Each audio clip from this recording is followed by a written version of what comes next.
우리 사람은요, 혼자는 이 세상을 살아갈 수 없습니다. 다른 사람과 어울려서 살아가도록 우리 하나님께서 이 땅에 창조하셨어요. 그래서 하나님께서 처음에 남자를 만들었고, 남자가 혼자 독처하는 것이 좋지 않아서 또 여자를 만들어서 함께 서로 돕고 또 이해하며 교제하며 살아갈 수 있도록 우리 사람들에게 축복해 주셨습니다. 그래서 여러분 한자에 보면 사람인자 알죠? 사람인자는 이렇게 서로 의지하고 있는 거예요.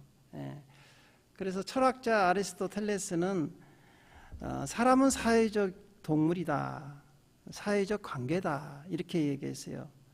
사람은 다 누군가를 서로 이렇게 의지하고 돕고 살아가게 되어 있다는 것이죠.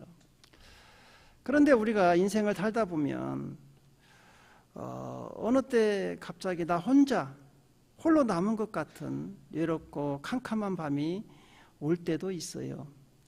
예를 들면 나를 보호해 주던 울타리가 사라져 버렸다든가, 직장을 잃어버렸다든가, 또 삶을 지탱해 주던 지지대가 무너져 버렸을 때, 이럴 때 인간은 근원적으로 두려워하고 불안하게 쌓이게 됩니다. 오늘 우리가 읽은 본문에 나오는 우리 예수님의 제자들도 지금 이러한 상황에 처해 있는 것이죠. 우리 예수님께서 12제자를 택하셔서 3년 동안 동고동락하면서 가르치시고 또 훈련하시고 또 파송도 하시고 그랬어요. 그런데 우리 예수님께서 제자들을 모아놓고 이제 내가 아버지께로 돌아갈 때가 됐다, 그러면서 이제 너희들을 떠날 때가 됐다는 것이에요. 그러니까 제자들이 아주 불안해합니다. 왜냐하면 제자들에게는 예수님이 미래의 희망이고 또 삶의 전부였어요. 우리 예수님이 함께함으로 우리 미래가 앞으로 이제 찬란하게 펼쳐질 것이다, 이런 기대감을 갖고 있었는데 예수님이 떠나신다고 하니까 얼마나 불안하겠어요. 우리 요한복음 13장 1절을 같이 읽어볼까요? 유월절 전에 예수께서 자기가 세상을 떠나 아버지로 돌아가실 때가 이른 줄 아시고 세상에 있는 자기 사람들을 사랑하시되 끝까지 사랑하시니라. 예수님의 말을 듣고 불안에 떨고 있는 제자들이 있는데 예수님은 그 제자들을 끝까지 사랑하시면서 이렇게 말씀하십니다. 너희들 걱정하지 말아라, 근심하지 말아라, 또 하나님을 믿으니 또 나를 믿으라, 이렇게 위로해 주셨어요. 우리 요한복음 14장 1절도 같이 읽어볼까요? 너희는 마음에 근심하지 말라, 하나님을 믿으니 또 나를 믿으라. 그러면서 약속 한 가지를 해주십니다. 내가 너희들을 고아와 같이 버려두지 않겠다. 내가 떠나가지만 너희들을 절대로 고아라는 그 단어는요, 누군가 나를 보호해 줄 사람이 없다는 것이잖아요. 너희들을 보아와 같이 버려두지 않겠다, 그러면서 약속을 하십니다. 우리 요한복음 14장 18절도 같이 읽어보겠습니다. 내가 너희를 고아와 같이 버려두지 아니하고 너희에게로 오리라. 아멘. 오늘 이 약속의 실체가 누구냐? 여러분, 또 다른 보혜사이신 성령님이셔요. 그래서 오늘은 이 성령님에 대해서 우리가 좀 더 살펴보고, 여러분 성령이 왜 이 땅에 오셨는가에 대해서 여러분 그 이유를 알고 성령을 의지하지 않으면 우리 인생이 행복함이 없다는 거예요. 예수를 잘 믿을 수 없다는 거예요. 그래서 오늘은 성령님에 대해서 반드시 알아야 돼요.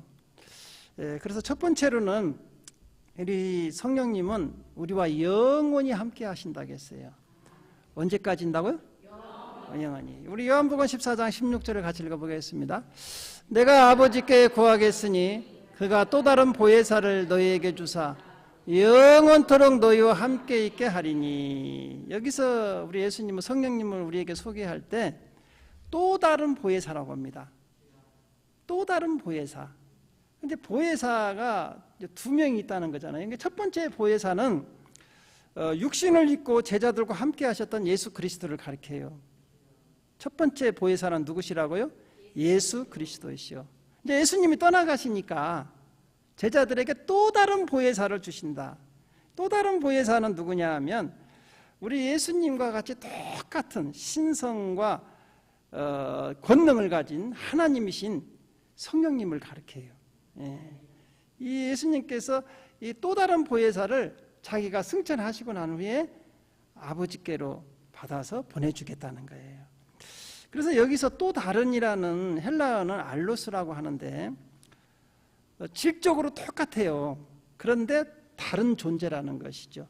그러니까 예를 들어서 예수님과 또 성부 하나님 또 성령 하나님은 모든 그 능력에 대해서는 똑같아요.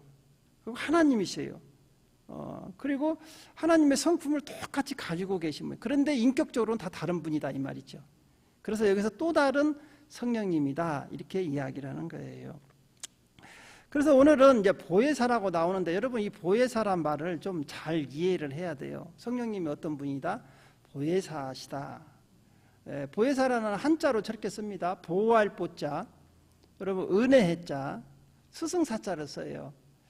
그래서 뜻이 뭐냐 하면 우리를 보호해 주시고 우리에게 은혜를 베풀어 주시며 또 우리를 가르쳐 주시는 스승이다. 이런 뜻이에요. 그리고 또 이것을 이제 헬라어로 한번 우리가 살펴보면 파라클레토스라는 뜻이에요. 헬라어로는 원어에는 이것은 무슨 뜻이냐면 곁에서 돕기 위해 부름받은 자다. 곁에서. 그래서 유로자, 뭐 상담자, 또 변호사, 카운셀러 이런 여러 가지 의미를 담고 있는데 원래 이 파라클레토스라는 단어는 법원에서 쓰는 법정 용어예요. 여러분 법원에 가면 누군가 송사에 이렇게 시달려 가지고 법원에 갔을 때 그 판사가 있고 또 고소하는 검사가 있고 또 피해 고소인을 변호하는 변호사가 있죠. 변호사가 있습니다. 그 판사 앞에서 이제 검사와 변호사가 이렇게 해서 이제 판사에게 서로 자기의 주장을 하는데 여기에서 지금 파라클레토스라는 단어는 뭐냐 하면 변호사를 가리키는 거예요. 변호사를. 그래서 그 사람 약자죠. 누군가 내가 억울하게 지금 소송을 당해가지고 내가 억울하다 이거예요. 그럴 때 내 대신 누가 옆에 서서 나를 대신해서 변호해 주는 거. 그게 변호사잖아요. 그래서 이 파라클레토스가 파라라는 뜻이 뭐냐 하면 원래 옆에서 클레토스라고 이게 부름받은 사람이란 뜻이에요. 그러니까 나를 도와주기 위해서 옆에 계신 분. 할렐루야. 그러니까 여러분 성령님에 대해서 이해가 되죠. 나를 도와주기 위해서 항상 어디 계신 분? 내 옆에 계신 분. 할렐루야. 이분이 지금 이제 오신다는 거예요. 할렐루야. 그래서 성령님은 이런 분이세요. 예를 들어서 우리가 세상을 살아갈 때 다른 사람들에게 비난받고 막 정죄하고 막 이렇지 않습니까? 억울한 일 당하고 그럴 때 성령님은 항상 내 옆에 서서 너는 하나님의 존귀한 자야. 넌 다른 사람에게 무시당할 사람이 아니야. 너 힘내.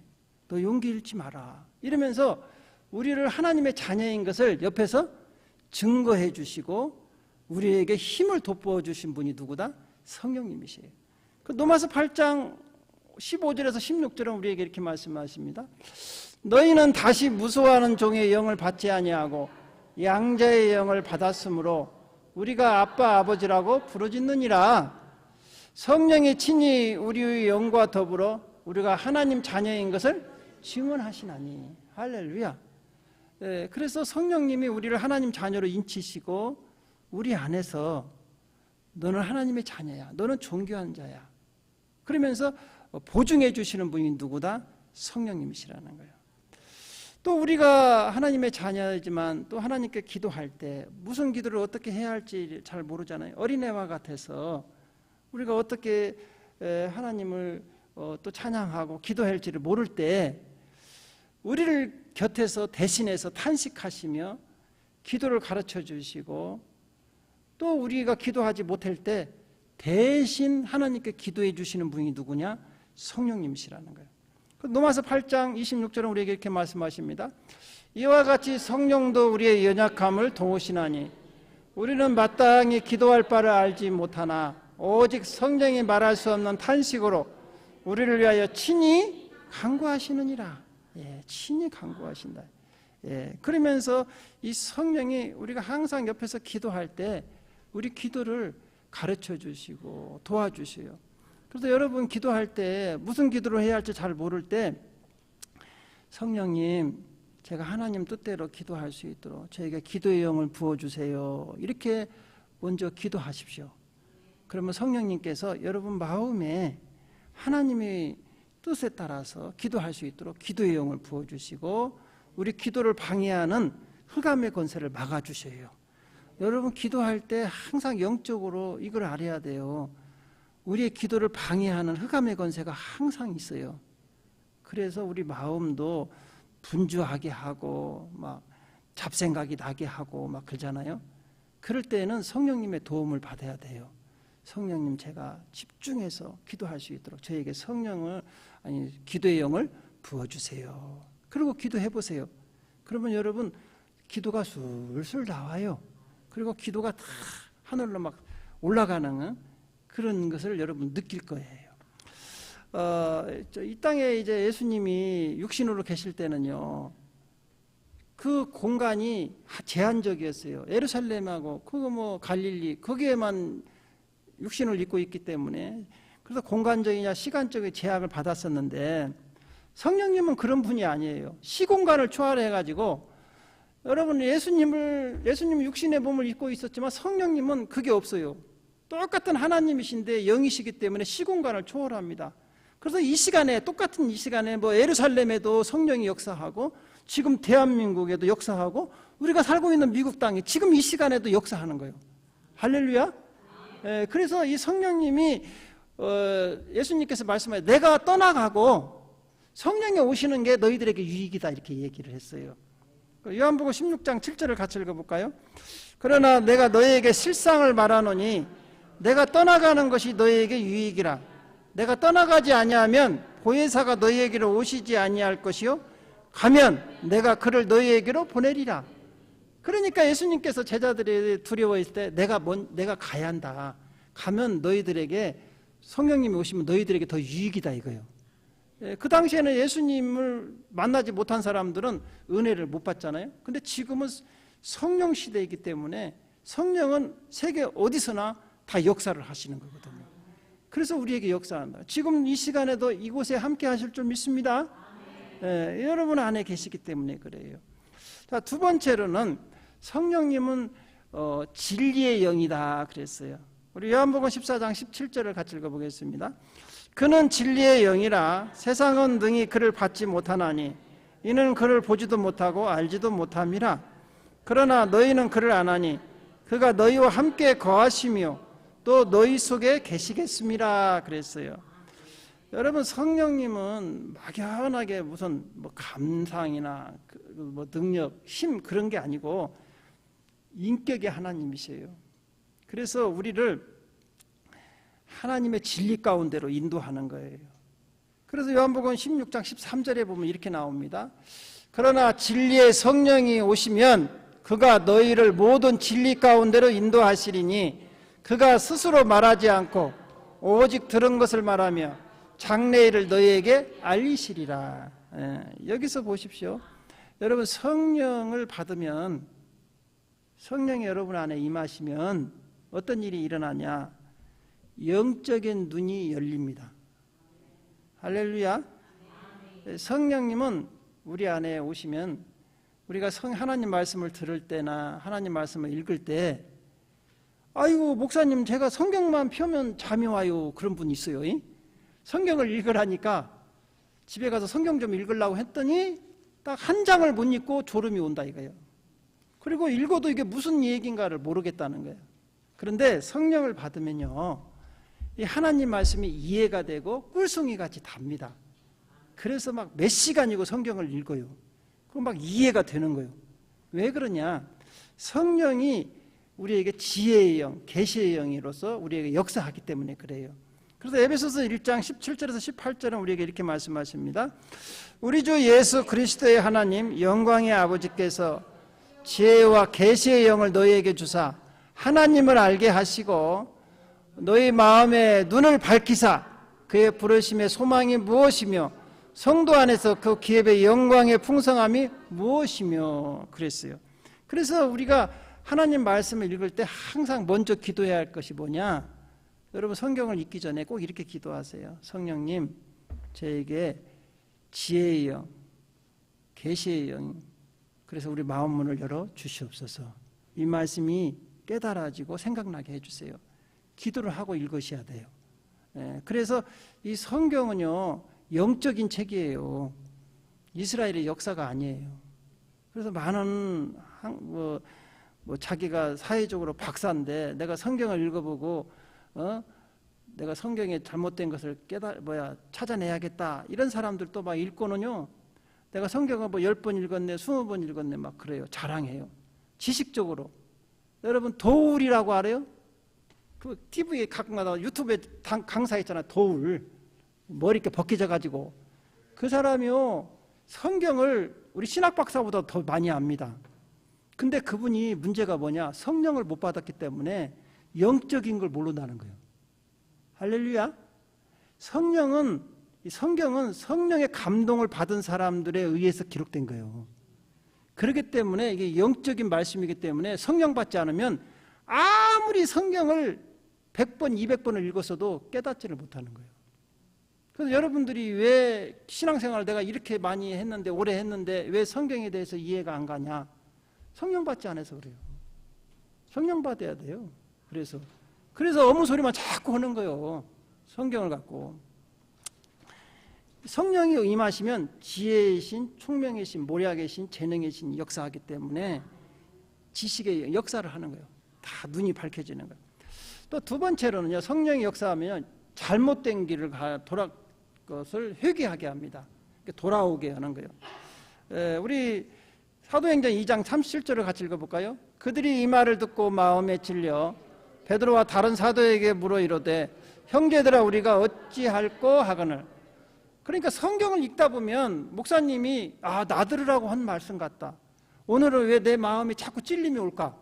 이건요 목사님이 여러분들을 깔려고 하는 게 아니고 저도 이 설교를 준비할 때는요 벌써 한 달 전부터 준비해요. 제가 왜 오늘 성령에 대한 설교를 하냐? 다음 주가 성령 강림주일이에요. 그렇기 때문에 여러분에게 미리 이제 성령에 대해서 어떤 분이라는 것을 알려주고 다음 주에 설교할 때는 성령을 사모하게 하기 위해서 미리 오늘은 지금 이제 예비로 이렇게 만들어낸 게, 그러니까 여러분을 깔라고 설교를 준비하는 게 아니고 어떻게 하면 은혜 받게 하려고 준비하는 거예요. 그런데 어느 때는 그 성경 말씀이 나의 마음에 콕콕 찔릴 때가 있어요. 그때는 성령께서 여러분 마음에 그 찔림을 주어서 어떻게 한다고? 회개하게 하는 거예요. 회개하게. 여기서도 보십시오. 베드로의 설교를 듣고 그 말을 들은 사람들이 마음에 찔려 그러잖아요. 베드로의 설교를 듣고 어찌할꼬 큰일 났다. 그래서 그게 베드로가 너희들 회개해야 한다 그렇게 말씀하시잖아요. 또 세 번째로는 여러분 성령이 함께하면요 내가 과거에 읽었던 성경 들었던 설교 말씀이 생각이 납니다. 전도할 때나 여러분 어떤 사람을 위로할 때 그 말씀이 막 떠올라요. 요한복음 우리 14장 26절을 같이 읽어보겠습니다. 보혜사 곧 아버지께서 내 이름으로 보내실 성령 그가 너희에게 모든 것을 가르치시고 내가 너희에게 말한 모든 것을 생각나게 하리라. 아멘. 어떤 분들이 그래요. 저도 어렸을 때부터 성경을 항상 읽었습니다. 어렸을 때부터. 그래서 저는 학생 때도 성경을 이렇게 포켓에 놓고 다니면서 읽었어요. 그런데 어떤 분들이 요새 제가 목회를 하면서 저한테 상담할 때 이야기를 해요. 아니 근데 목사님 제가 어떤 상담을 할지 알고 목사님은 이렇게 상담하면 하나님 말씀을 금방금방 나한테 이야기를 하죠? 이렇게 얘기하는 사람이 있어요. 근데요 저도 모르게 그분이 저한테 상담할 때 거기에 맞는 하나님 말씀이 떠올라요. 여기에 떠올라요. 그래서 그러니까 사람들이 야 우리 목사님은 성경을 이렇게 많이 한다. 아니에요. 그게 여러분 성령이 여러분에게 읽었던 여러분에도 마찬가지예요. 성령이 여러분에게 성령이 그 말씀이 어떻게 한다고요? 떠오르게 하는 거예요. 그래서 그분에게 적합한 말씀을 줄 수 있도록 성령께서 역사하는 거예요. 그러니까 여러분 어떤 사람들은 그래요. 나는 목사님 성경을 잘 모르고 뭐 하니까 나는 전도도 못해요. 그럴 필요 없어요. 여러분 전도를 하면은요 성령께서 그때그때 전할 말을 가르쳐줘요. 할렐루야. 여러분들이 미리 내가 누구한테 전도해야겠다 하면 그게 아니고 가서 그 상황에 맞게 내가 그분을 예수 믿게 하게 하겠다 전도해야겠다 하고 가면 성령께서 여러분에게 말할 수 있는 그 말을 입술에 담아주신다니까. 그게 성령이 함께 하시는 거예요. 그래서 이 성령이 지금 어디 계시느냐? 어디 계시냐? 우리 안에 계셔요. 여러분 안에 계신 걸 믿으시기 바랍니다. 그래서 구약시대에는요 성전에 있었어요. 성전에. 구약에 보면 성막 있죠. 거기에 지성소라고 거기에 성령이 이제 하나님이 임재하셨는데 그리고 쉐키나라고 해서 영광의 구름이 막 성막에 또 덮이고 그랬잖아요. 이스라엘 백성들은 막 그걸 보고 놀래고 막 그랬잖아요. 근데 지금은 어디 계시느냐? 여러분 마음속에 계세요. 우리 고린도전서 3장 16절을 같이 읽어보겠습니다. 너희는 너희가 하나님의 성전인 것과 하나님의 성령이 너희 안에 계신 것을 알지 못하느냐? 할렐루야. 여러분 안에 성령 하나님이 계셔야 돼요. 안 계시면 크리스찬이 아니야. 로마서 8장 9절에 보니까 그리스도의 영이 없으면 그리스도인이 아니다 그랬어요.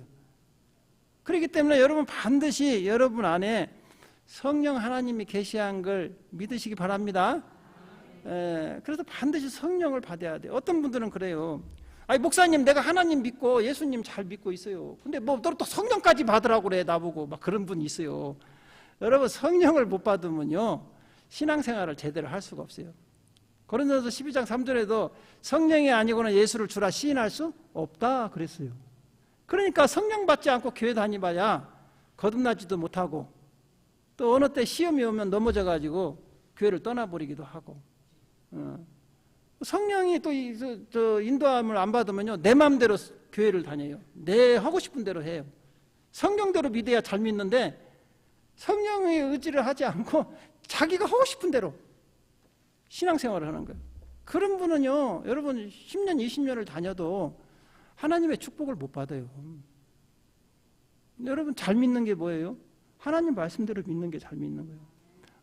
그래서 이 성령님이 어디 계시냐? 내 안에 계세요. 성령님을 한번 들어오시면 떠나지를 않아요. 영원히 함께 하세요.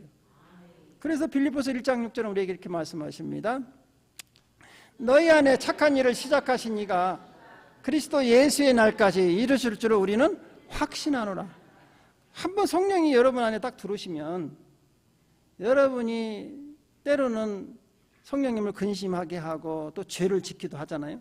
구약의 성령님은 사울에게 임했던 성령님이 사울이 죄를 범죄하니까 성령이 떠나버렸어요.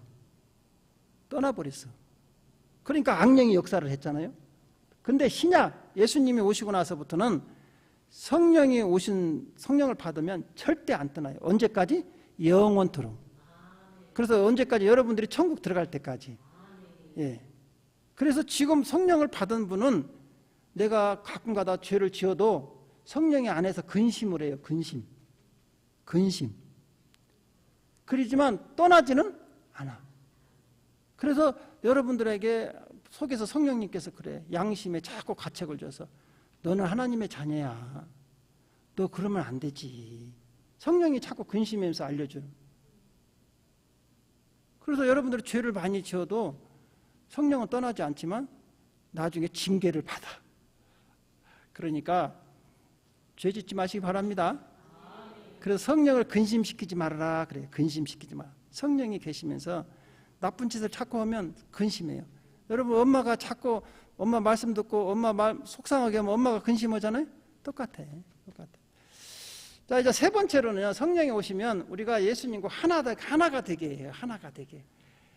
성령은 성경에 보니까 예수의 영이라고도 하고 하나님의 영, 그리스도의 영이라고도 하고 여러 가지로 표현이 되는데 여러분 성령이 오시면 삼위일체 하나님이 우리와 함께 하는 거야. 그래서 성부, 성자, 성령 역사가 우리가 함께 하는 거예요. 그래서 우리가 하나 된다는 거예요. 그래서 요한복음 14장 오늘 예수님께서 중요한 말씀을 하셨어요. 19절에서 20절을 같이 읽어볼까요? 조금 있으면 세상은 나를 다시 보지 못할 것이로되 너희는 나를 보리니 이는 내가 살아있고 너희도 살아 있겠습니다. 그날에는 내가 아버지 안에, 너희가 내 안에, 내가 너희 안에 있는 것을 너희가 알리라.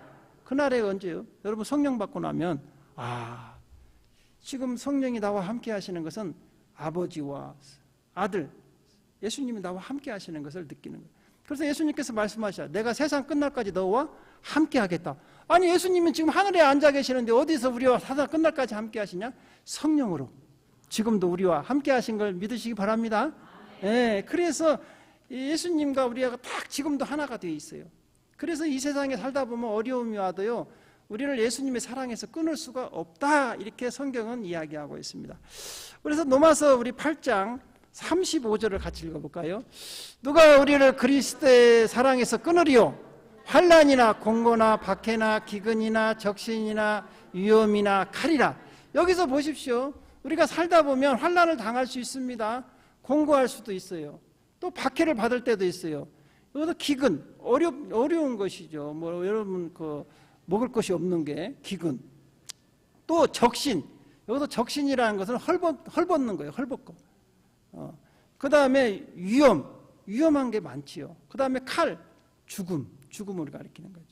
이처럼 인간이 이 땅에서 겪을 수 있는 가장 힘든 것 7가지를 해서 써놨어요. 이런 것이 올지라도 우리를 예수님의 사랑에서 끊을 수가 없다 그래요. 여러분 부모님과 자식의 사랑은 이 세상이 끝나도 끊을 수가 없잖아요. 부모하고 자식 사랑을 어떻게 끊을 수가 있겠어요? 끊을 수가 없어요. 예수님도 마찬가지예요. 우리와 예수님의 사랑을 이 세상에 어떤 것도 끊을 수가 없어요. 또 그리고 38절 39절에도 이렇게 얘기합니다. 내가 확신하노니 사망이나 생명이나 천사들이나 권세들이나 현재일이나 장래일이나 능력이나 높음이나 깊음이나 다른 어떤 피조물이라도 우리를 우리 주 그리스도 예수 안에 있는 하나님의 사랑에서 끊을 수 없으리라. 예. 여러분은 지금 성령이 함께 하시고 하나님의 자녀들이에요. 이 세상에 어떤 것도 우리를 하나님과 우리를 갈라놓을 수가 없다는 거예요. 여러분 그래서 우리가 이 세상을 살아갈 때 어려움이 오면 우리 힘으로 이기는 게 아니야.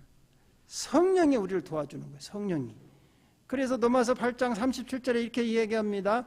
그러나 이 모든 일에 우리를 사랑하시는 이로 말미암아 우리가 넉넉히 이기느니라.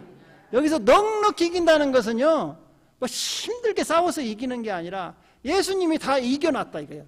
그래서 우리는 초전박살, 그냥 예수님이 이겨놓은 길을 그냥 걸어가면 된다는 거예요.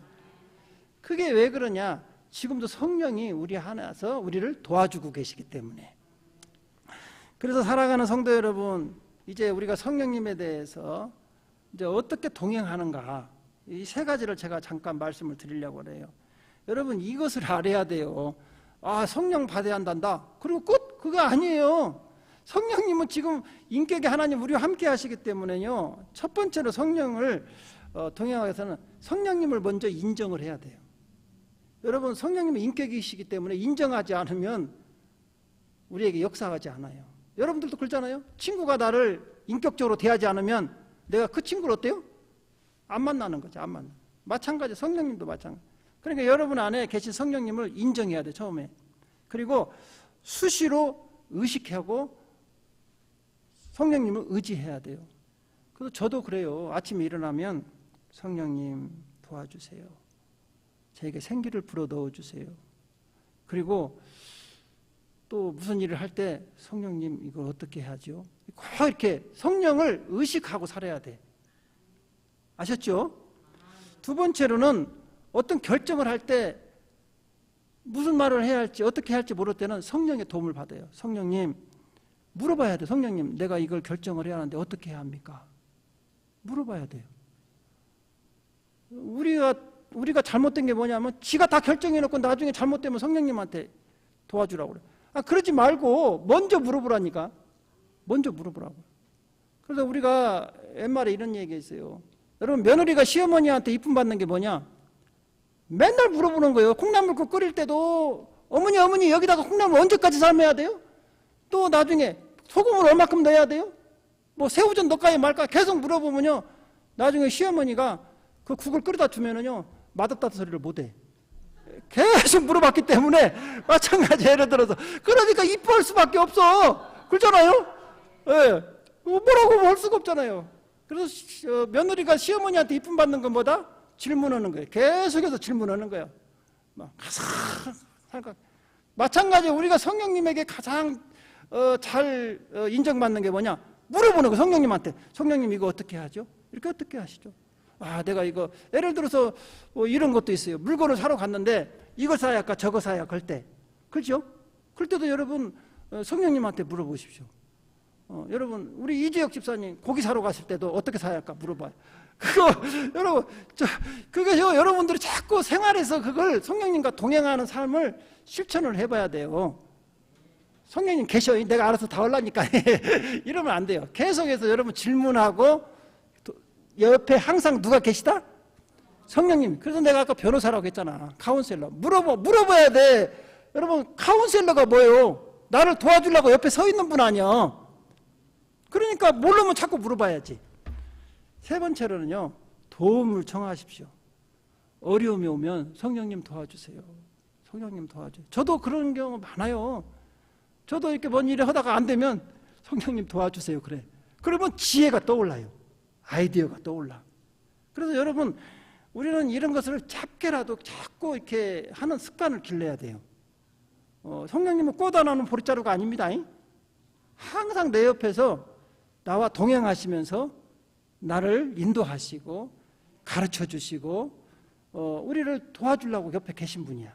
여러분들이 이처럼 성령님을 전적으로 의지할 때 우리는 이 세상에 살아갈 때 고아가 아니야. 항상 든든한 하나님이 나와 함께 하시고, 또 어때요? 무슨 일이 어려움을 당하더라도 우리는 날마다 승리할 수가 있는 거예요. 사랑하는 성도 여러분, 날마다 성령님을 의지하시고 동행하셔서 날마다 승리하시는 여러분의 삶이 되시기를 주님의 이름으로 축원드립니다. 기도하겠습니다.